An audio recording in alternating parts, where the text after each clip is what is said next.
দেখো আমি কিন্তু আমি ডিমের শাকের এই যে আলুটা, এই আলুটা নমিতা কেটেছে, ওই কেটে দেয়, কিন্তু আমি আগে নুন হলুদ মাখাবো না। আগে নুন হলুদ মাখালে না নেতিয়ে যাবে তাড়াতাড়ি। আমি একটু বাদে নুন হলুদ দেবো, একটু কম কম দেবো, কেন হচ্ছে ডিমের শাকটায় আবার নুন হলুদ দিয়ে সেদ্ধ করবো, তো আগে আলুটা ভাজতে হবে এবং আগে না। হ্যাঁ, গরমাদের এখানকার আলু খেতে খুব সুন্দর,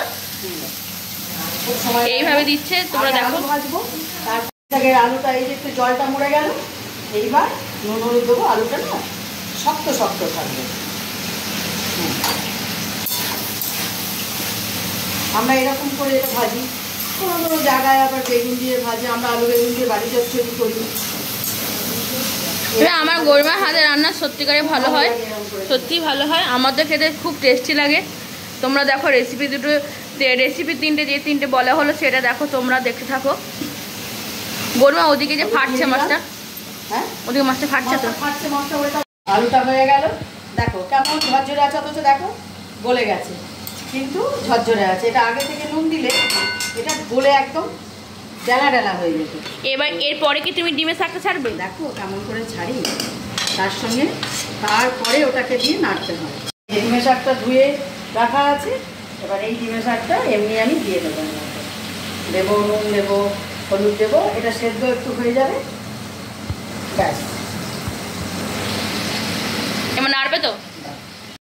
এবার হলুদ দিচ্ছ? হ্যাঁ, আর কিছু লাগে না, ওই যে লঙ্কা দিয়েছি, ব্যাস হয়ে গেল। আর এই যে আলুটা হয়ে গেছে, বলেছিলাম কি করব, এই যে ডিমের শাকটা শুকিয়ে গেল, এই যে শুকিয়ে গেল। এবার আমি ডিমের শাকে একটু তেল দেবো, এবার তেল দেবো, আগে নয়, আগে নয়, এবার আমি একটু তেল দেবো। খুব তেলে আমি রান্না করি না, স্বাদ কিন্তু সেই হয়, সেই হয়, খুব তেল ব্যবহার করি না। এবার আমার একটুখানি টিপে টিপে দিই, আমরা দেখাচ্ছি এটা কেমন ঝরঝরে হলো, দেখো একটুও তেল থাকবে না। তোমার কি তাহলে এটা রান্নাটা হয়ে এলো? এই রান্নাটা আমার কমপ্লিট হয়ে গেল। এই রান্নাটা একদম কমপ্লিট হয়ে গেল।